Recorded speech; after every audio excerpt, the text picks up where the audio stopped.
I have always had the deep understanding for myself that if anything was going to move forward in my life, that I was going to have to be responsible for making that happen.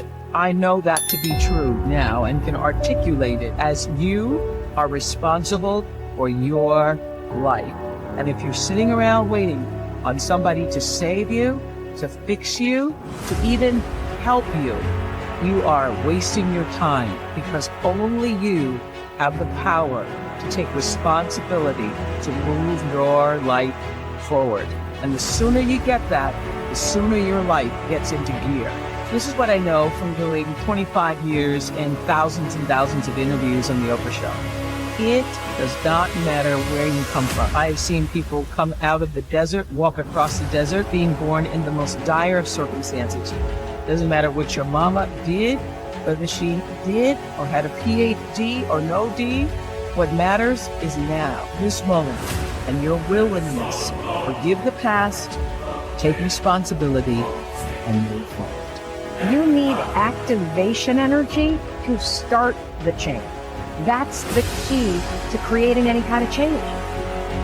That's the ethical requirement of individual being in the proper sense, is to constantly know that you're not what you could be, to take responsibility for that, and to commit yourself, like body and soul, to the attainment of that ideal. You think about the times when you're at peace with yourself with regards to how you're conducting yourself in the world. It's almost always conditions under which you adopt the responsibility. The most guilt I think that you can experience is the sure knowledge that you're not even taking care of yourself, so that you're leaving that responsibility to others. There is no capability difference between you and someone you consider to be an ultimate role model of success. The only difference is they've learned to use their mind and body with more power on a consistent basis. They've learned to manage their state. They've learned to use their body effectively. Whether they know it or not consciously doesn't matter. And they've learned to control their mental focus. Remember, whatever we concentrate our focus on consistently and strive to learn from it and make new distinctions about, we will get great at it. I need you to evaluate yourself and ask yourself the question, how are you wired? When you hear the word no, does it hurt? When you have a trial or a tribulation, how are you wired? You hold on to it, you recycle it. Do you realize that every day you thought you wasn't gonna make it? Do you remember them days when you thought it was absolutely unbearable and you thought you wasn't gonna endure that one? Do you know that your survival rate for every last one of them bad days is 100%? You survived every hater, you survived all the evictions, you survived the firings, you survived all the trouble you ever been in. Your survival rate is 100%.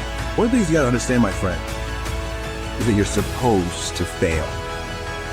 You're supposed to fail, because failure is the stepping stone to success. It's not just cliche. Failure is an experience that lends to wisdom that ultimately makes you a stronger version of yourself. Like, until I make my dreams become a reality, I'm not quitting. I don't care how much money I have to invest. I'm going to continue to do this until I become successful. All right? I've got a rule called the show up rule. All right? Somebody said you can pretend that you care, but you can't pretend that you're there. The only way you can be there is to show up.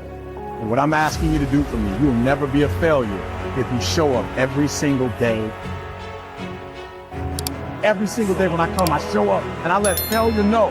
Failure's not an option. So what, it takes 12 years to get a port. Failure's not an option. Failure is not an option. You can't even let it sink into your brain. It's not even a second. You have to know that this thing is going to work. Come hell or high water, whatever it is that I set out to do, it may not happen in 6 months, it may not happen in a year, it may not happen in 2 years, but at some point, my dream is going to become a reality. Concentrate every minute like a Roman, like a man, on doing what's in front of you with precise and genuine seriousness, tenderly, willingly, with justice. And on freeing yourself from all other distractions. Yes, you can, if you do everything as if it were the last thing you were doing in your life, and stop being aimless, stop letting your emotions override what your mind tells you, stop being hypocritical, entered irritable. You see how few things you have to do to live a satisfying and reverent life. If you can manage this, that's all even the gods can ask of you. Do not disturb yourself by picturing your life as a whole. Do not assemble in your mind the many and varied troubles which have come to you in the past and will come again in the future, but ask yourself with regard to every present difficulty, what is there innerable and beyond? Endurance. You would be ashamed to confess it. And then remind yourself that it is not the future or what has passed that afflicts you, but always the present, and the power of this is much diminished if you take it in isolation and call your mind to task if it thinks that it cannot stand up to it when taken on its own.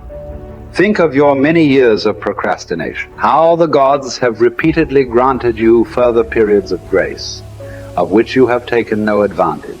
It is time now to realize the nature of the universe to which you belong and of that controlling power whose offspring you are, and to understand that your time has a limit set to it. Use it then to advance your enlightenment, or it will be gone and never in your power again. Men seek retreats for themselves, houses in the country, seashores and mountains, and thou too art wont to desire such things very much. But this is altogether a mark of the most common sort of men, for it is in thy power whenever thou shalt choose to retire into thyself. For nowhere, either with more quiet or more freedom from trouble, does a man retire than into his own soul, particularly when he has within him such thoughts that by looking into them he is immediately in perfect tranquility. And I affirm that tranquility is nothing else than the good ordering of the mind. Constantly then give to thyself this retreat and renew thyself.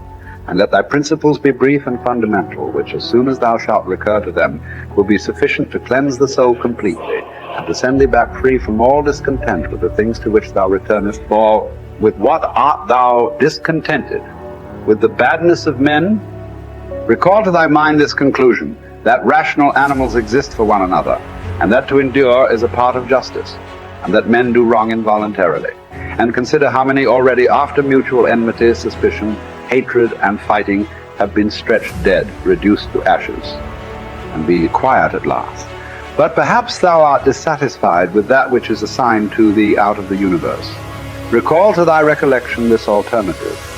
Either there is providence or atoms, fortuitous concurrence of things, or remember the arguments by which it has been proved that the world is a kind of political community, and be quiet at last. But perhaps corporeal things will still fasten upon thee. Consider then further that the mind mingles not with the breath, whether moving gently or violently, when it has once drawn itself apart and discovered its own power.